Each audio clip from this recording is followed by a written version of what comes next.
pestilence had ever been so fatal or so hideous.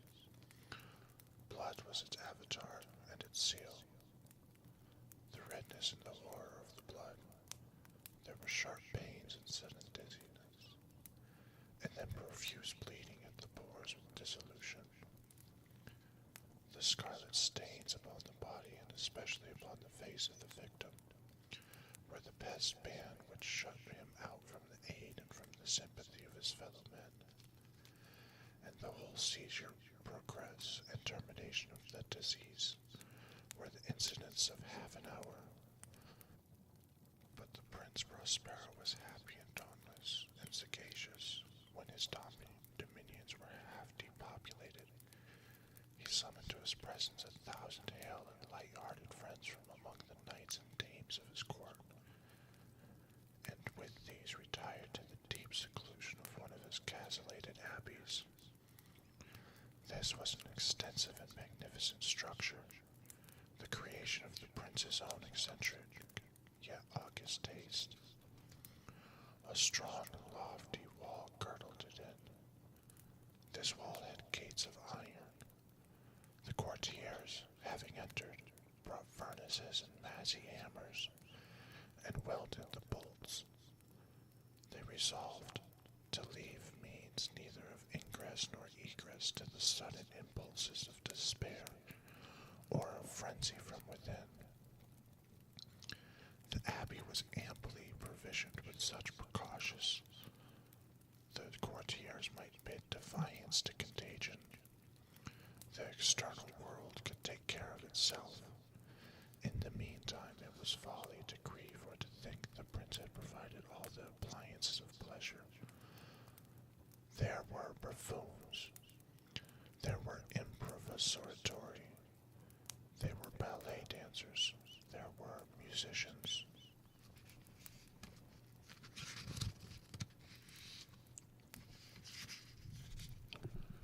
There was beauty. There was wine. All these in security were within. Without was the Red Death. It was toward the close of the 5th or 6th month of its seclusion, and while the pestilence raged about furiously abroad, that the Prince Prospero entertained his 1,000 friends at a masked ball of the most unusual magnificence. It was a voluptuous scene, that masquerade. But first let me tell you of the rooms in which it was held. There were 7, an imperial suite. In many palaces, however, such suites form a long and straight vista, while the folding doors slide back nearly to the walls on either hand, so that the view of the whole extent is scarcely impeded. Here the cause was very different, as might have been expected from the Duke's love of the bazaar. The apartments were so irregularly disposed that the vision embraced but little more than one at a time. There was a sharp turn at every 20 or 30 yards, and at each turn a novel effect to the right and left. In the middle of each wall, a tall and narrow Gothic window looked out upon a closed corridor which pursued the windings of the suite. These windows were of stained glass whose color varied in accordance with the prevailing hue of the decorations of the chamber into which it opened. That at the eastern extremity was hung, for example, in blue and vividly blue were its windows. The second chamber was purple, its ornaments and tapestries, and here the panes were purple. The third was green throughout, and so were the casements. The fourth was furnished with and lighted with orange, the fifth with white, and the 6th with violet. The 7th apartment was closely shrouded in black velvet tapestries that hung all over the ceiling and down the walls, falling in heavy folds upon a carpet of the same material and hue. But in this chamber only, the color of the windows failed to correspond with the decorations. The panes panes here were scarlet, a deep blood color. Now in no one of the 7 apartments was there any lamp or candle room, amid the profusion of the golden ornaments that lay scattered to and fro or depended from the roof. There was no light of any kind emanating from the lamp or candle within the suite of chambers. But in the corridors that followed the suite there stood opposite to each window a heavy tripod bearing a brazier of fire that projected its rays through the tinted glass and so glaringly illuminated the room, and thus reproduced a multitude of gaudy and fantastic appearances. But in the western, or black chamber, the effect of the firelight that streamed upon the dark hangings throughout the blood-tinted panes was ghastly in the extreme, and produced so wild a look upon the countenances of those who entered, that there were few of the company bold enough to set foot within its precincts at all. It was in this apartment also that there stood against the western wall a gigantic clock of ebony.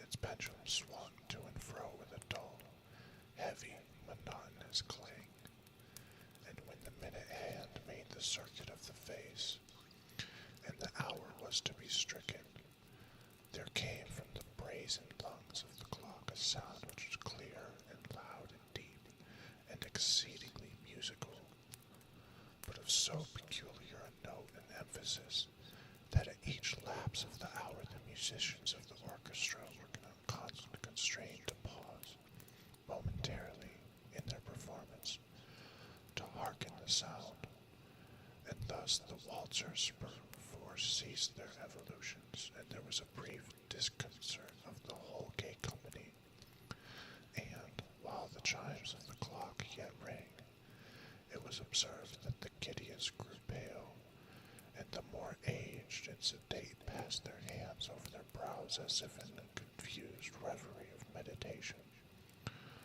But when the echoes had fully ceased and a light laughter at once pervaded the assembly, the musicians looked at each other and smiled as if at their own nervousness and folly, and made whispering vows, each to each other, that the next chiming of the clock should produce in them no similar emotion, and then, after the lapse of 60 minutes, which embraced 3,600 seconds of the time that flies, there came yet another chiming of the clock, and then were the same disconcert and tremulousness and meditation as before. But in spite of these things, it was a gay and magnificent revel. The tastes of the Duke were peculiar. He had a fine eye for colors and effects. He disregarded the decor of mere fashion. His plans were bold and fiery, and his conceptions glowed with barbaric luster. There are some who would have thought him mad.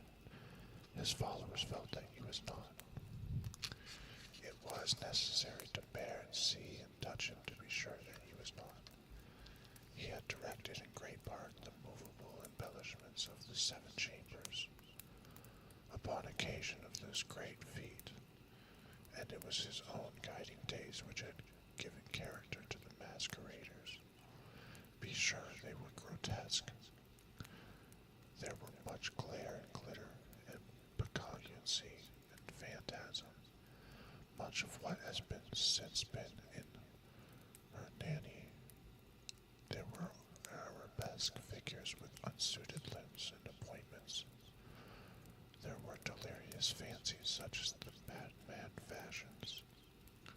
There was much of the beautiful, much of the wanton, much of the bizarre, something of the terrible, and not a little of that which might have excited disgust. To and fro in the 7 chambers there stalked, in fact, a multitude of dreams, and these the dreams wreathed in and about, taking hue from the rooms and causing the wild music of the orchestra to seem as the echo of their steps. And anon there strikes the ebony clock which stands in the hall of the velvet,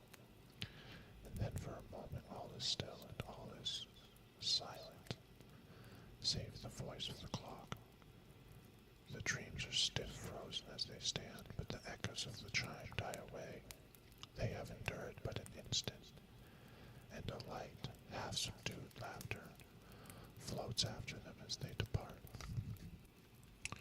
And now again the music swells and the dreams live and wreathe to and fro more merely than ever, taking cue from many tinted windows through which stream the rays from the tripods.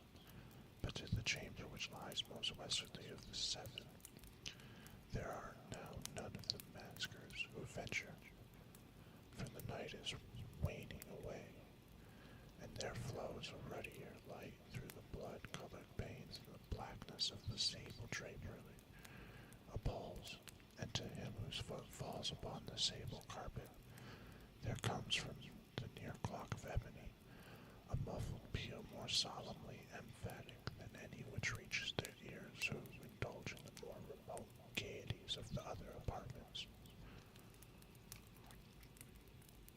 But these other apartments were densely crowded, and in them beat fervishly the heart of life, and the revel went whirlingly on until at length there commenced the sounding of the midnight upon the clock, and then the music ceased, as I have told, and the evolutions of the waltzers were quieted, and there was an easy cessation of all things as before. But now there were 12 strokes to be sounded by the bell of the clock, and thus it happened, perhaps, that more of thought crept with more of time into the meditations of the thoughtful among those who revelled. And thus, too, it happened, perhaps, that before the last echoes of the last chime had utterly sunk into silence, there were many individuals in the crowd who had found leisure to become aware of the presence of a masked figure, which had arrested the attention of no single individual before.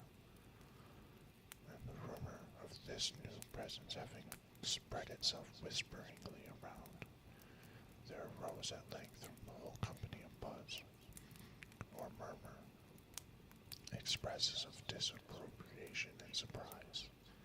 Then, finally, of terror, of horror, and of disgust. In an assembly of phantasms such as I have painted, it may well be supposed that no ordinary appearance could have excited such sensation. In truth, the masquerade license of that night was nearly unlimited, but the figure in question had out-Heroded Herod, and gone beyond the bounds of even the prince's indefinite decorum. There are chords in the hearts of the most reckless which cannot be touched without emotion, even with the utterly lost, to whom life and death are equally jests. There are matters of which no jest can be made. The whole company, indeed, seemed now deeply to feel that in the costume and bearing of the stranger neither wit nor propriety existed. The figure was tall and gaunt, and shrouded from head to foot in the habiliments of the grave. The mask which concealed the visage was made so nearly to resemble the countenance of a stiffened corpse that the closest scrutiny must have had difficulty in detecting the cheat. And yet, all this might have been endured, if not approved, by the mad revelers around. But the mummer had gone so far as to assume that the type of Red Death, his vesture was dabbled in blood, and his broad brow with all the features of the face was besprinkled with the scarlet horror. When the eyes of the Prince Prospero fell upon his spectral image, which, with a slow and solemn movement, as if more fully to sustain its role, stalked to and fro among the waltzers, he was seen to be convulsed, in the first moment, with a strong shudder either of terror or distaste, But in the next, his brow reddened with rage. Who dares, he demanded hoarsely of the courtiers who stood near him, who dares insult us with this blasphemous mockery? Seize him and unmask him that we may know whom we have to hang. At sunrise from the battlements, it was in the eastern or blue chamber in which stood the Prince Prospero as he uttered these words. They rang throughout the 7 rooms loudly and clearly, for the prince was a bold and robust man, and the music had become hushed at the waving of his hand. It was in the blue room where stood the prince with a group of pale courtiers by his side. At first, as he spoke, there was a slight rushing movement of this group in the direction of the intruder, who, at the moment, was also near at hand, and now with deliberate and stately step made closer approach to the speaker. But from a certain nameless awe with which the mad assumptions of the mummer had inspired the whole party, there were found none who put forth a hand to seize him, so that, unimpeded, he passed within a yard of the prince's person, and while the vast assembly, as with one impulse, shrank from the centers of the room to the walls, he made his way uninterruptedly, but with the same solemn and measured step which had distinguished him from the first, through the blue chamber to the purple, through the purple to the green, through the green to the orange, through this again to the white, and even thence to the violet. Ere a decided movement had been made to arrest him, it was then, however, that the Prince Prospero, maddening with rage and the shame of his own momentary cowardice, rushed hurriedly through the 6 chambers, while none followed him on account of a deadly terror that had seized upon all. He bore aloft a drawn dagger, and had approached in rapid impetuosity to within 3 or 4 feet of the retreating figure, when the latter, having attained the extremity of the velvet apartment, turned suddenly and confronted his pursuer. There was a sharp cry, and the dagger dropped, gleaming upon the sable carpet, upon which instantly afterward fell prostrate in death the Prince Prospero. Then, summoning the wild courage of despair, a throng of the revelers at once threw themselves into the black apartment, and, seizing the mummer, whose tall figure stood erect and motionless within the shadow of the ebony clock, gasped in an imutterable horror at the finding the grave cerements and the corpse-like mask which they handled with so violent a rudeness, untenanted by any tangible form. And now was acknowledged the presence of the Red Death. He had come like a thief in the night, and one by one dropped the revelers in the blood-bedewed halls of the revel, and died each in the despairing posture of his fall, and the life of the ebony clock went out with that of the last of the gay, and the flames of the tripods expired, and darkness and decay, and the Red Death held illimitable dominion